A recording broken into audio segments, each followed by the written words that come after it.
Hello again, it's Jess or JashiiCorrin, and welcome back for the review of my 1 month in my bullet journal or Plan As You Go series. In today's video I'm going to be filling out my review of November 2018, as well as reflecting on the 1 month in my journal series. As part of that, I'll also be answering some of the questions you guys left on my last video. Let's jump in. So just as a final flip through, we had my monthly log and habit tracker, my now completed steps tracker, the syncing on my Fitbit started working again, my mood tracker, social media log. For this one I've gone and filled in my stats at the end of the month, and I've also written in the differences between the start and end point. It was really cool to see a good amount of growth in each of my accounts in November. We have my meal log, which is all filled out, quite a contrast to last month, where I got about halfway through and then stopped using it. We had my 1 word a day page. This one was a new addition in November and I actually really enjoyed this, and thus I've kept it for December. And then we were on to my weekly pages.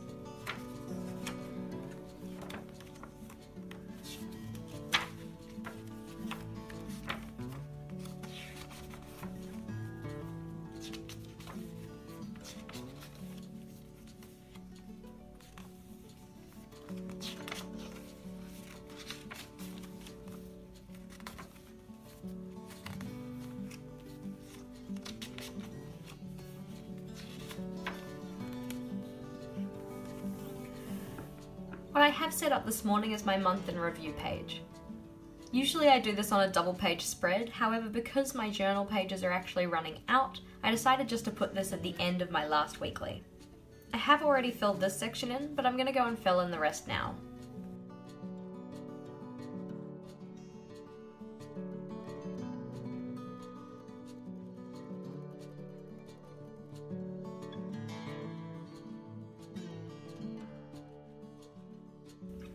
These numbers here just come straight off my spending tracker, which I have in Microsoft Excel.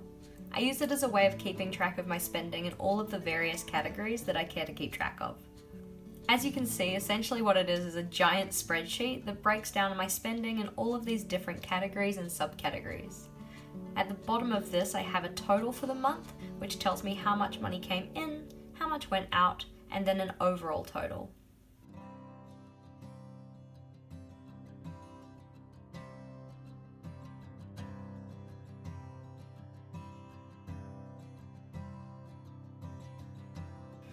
For my media list, this is just any books, TV shows, movies, or games that I consumed during November. On my events list, I don't list every single event that I attended, but I do make a summary of the ones that were memorable or the most important.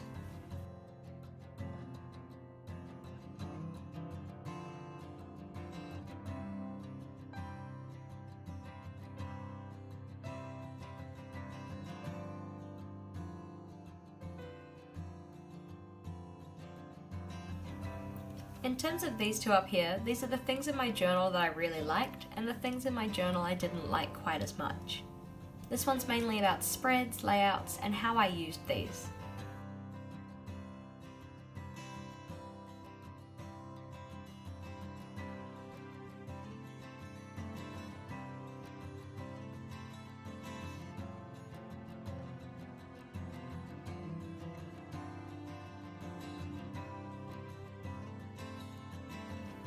So in terms of the things I did like, I really enjoyed this month's colour scheme. I quite liked having those reflection boxes of my successes and challenges for each day, as well as the intentions. I liked my 1 word a day spread. Having the Dutch doors with these little tabs was quite cute as well. I liked having a daily doodle box on each of my daily lists, rather than in one overall daily doodle spread. And I liked that I had a lot of space to write down my to-do tasks.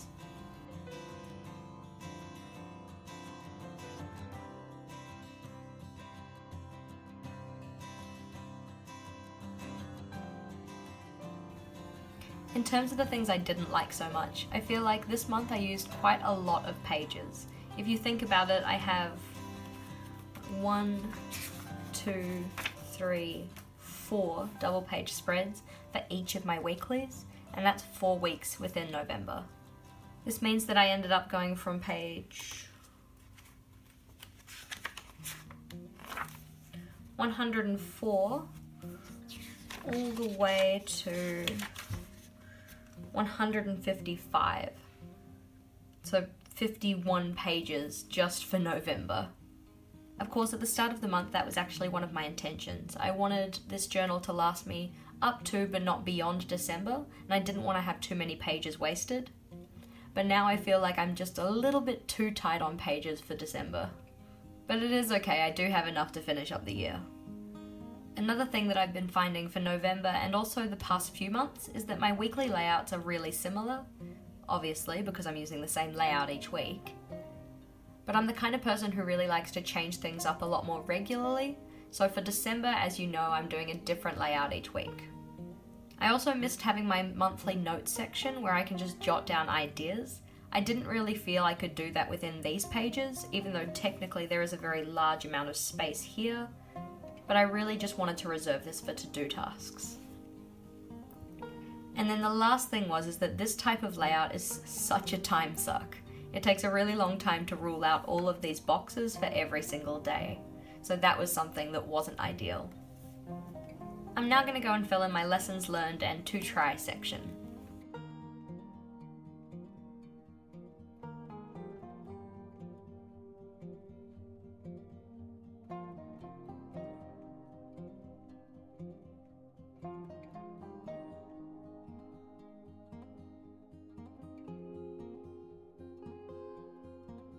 Now as I'm done filling this one in, I want to get on to some of my overall thoughts about the 1 month in my bullet journal series. So all in all, I really thought it was awesome. It was really enjoyable coming in and sharing with you guys how I use my journal on a day-to-day basis. Some things in particular that I took away from this: 1, you guys kept me way more accountable with actually filling in my trackers. So for example, if we have a look at my meal log, the meal log is a spread I've had a love-hate relationship with. So I love the information that it actually gives me, but I'm never really inclined to come and fill it in. This has been the first month, I'm pretty sure ever, that I've actually filled in the entire thing. So if we go back and have a look at some of my previous meal logs. So for October, I didn't have these split up into the different meals, so I got halfway through the month and decided it wasn't working. For September, it was a fair bit better, but towards the end of the month, I again fell off on this one. So I got all of the ones that I kind of remembered filled in, but you can see there are still quite a few blanks. For August, you can see again it was one of those ones where I got halfway through the month pretty much, and then the last couple of days just didn't get filled in. And I didn't have one of those for July. So in particular, this was one of the things that I most valued from doing this series. Another good point were the questions that you guys were asking me as we went through. Some of these really made me think about the way I do certain things in my journal and why that is. So for instance, one of the questions I had was around putting down black marker before colour, and why I might do it in that way rather than the other way around, which technically could be easier. Another good takeaway point from doing this series was that my editing of my videos I noticed got a lot quicker. It still takes me forever, it's probably longer than needs be, but I have noticed that this time has been cut down quite a lot. Something that was less great about this series was just how much time it took up. And I'm not saying the time wasn't worth it, because I really did enjoy doing it. But there were some days when I got home and I really just couldn't be bothered making a video. Something I probably also should have thought about in advance was the kind of commitments I had on this month. So you'll know that there were some days I just didn't get a video up. So back on the 10th and the 11th because I was away at the batch. On the 15th because I got to the end of jury service that day and I just could not do a video. And then on the 29th because I had prize giving. I did personally appreciate the fact that I thought ahead for the wedding, however, and filmed those videos in advance. In terms of the questions that you guys left on my video, Tammy asked, are you doing Cindy's challenges for December or are you back to your one? So what some of you probably do know is that previously I've released my own doodle challenge called the JC Doodle Challenge, and I've done this for a few months but I didn't do it in November. Instead I opted in to do the Rando Doodle Challenge by Cindy of Llamas Love Lettering. To answer your question, Tammy, I'm actually going to be doing neither. Because I really enjoyed putting the daily doodle boxes on my daily pages, and the fact that I'm going to be doing a different style of weekly layout every week for December, I decided to opt out of doing any doodle challenges. Technically I could have made a full or single page layout to house those doodles, but when counting up the pages that I have left in my STM, I really don't have enough for them. A second question we had was from Jennifer, who asks, have you always been artistic, or is this something you have had to learn? I'm always amazed at how simple it seems for some to draw so beautifully. First of all, Jennifer, thank you for thinking I draw beautifully. I think that somebody would disagree, but I appreciate your comment all the same. In terms of being artistic, however, being a creative person has been something that's kind of been really encouraged in my family. So for instance, my mum is a professional quilter and has previously done things like mosaicing and decoupage and embroidery, drawing and painting. My dad is much the same. He currently does grid-based wargaming, so painting models and making terrain for his wargames. He's also previously done things like sketching and drawing, and when me and my brother were younger, he painted murals on our walls. So my childhood bedroom was kind of fairy tale themed. It had a castle and a waterfall and trees with different varieties of flowers. Whereas in my brother's room, he had things like rockets and race cars. My brother has previously been quite into sketching and drawing as well. And then for my creative outlets, I've done a whole bunch of different things like scrapbooking and jewelry making, and now of course bullet journaling. So being artistic or creative is something that I've grown up with and something that I do take a lot of pleasure in. In terms of it having had been something I needed to learn though, that is very true. A lot of the things that I draw, I do need a reference image for, unless it's something that I'm quite familiar with drawing. So for instance, this lavender that I drew on the 4th, I didn't need a reference image for this because I'd already drawn something similar back in a spread I did a couple of months ago. However, for something like this llama, I did need to use a reference image because when it came to drawing this, I couldn't even remember what a llama looked like. The nice thing about being in the information age is that there's a lot of different simple tutorials you can find online to draw a variety of different things. And my recommendation would be, if you're wanting to try and practice your drawing and get better at drawing these different things, then totally make sure you go and check some of those out. You can find a huge variety on things like Pinterest or even Instagram, or even just general Google searches can help as well. Not sponsored, but also I know people talk a lot about using Skillshare to try and improve their artistic skills. Hopefully that kind of answers your question.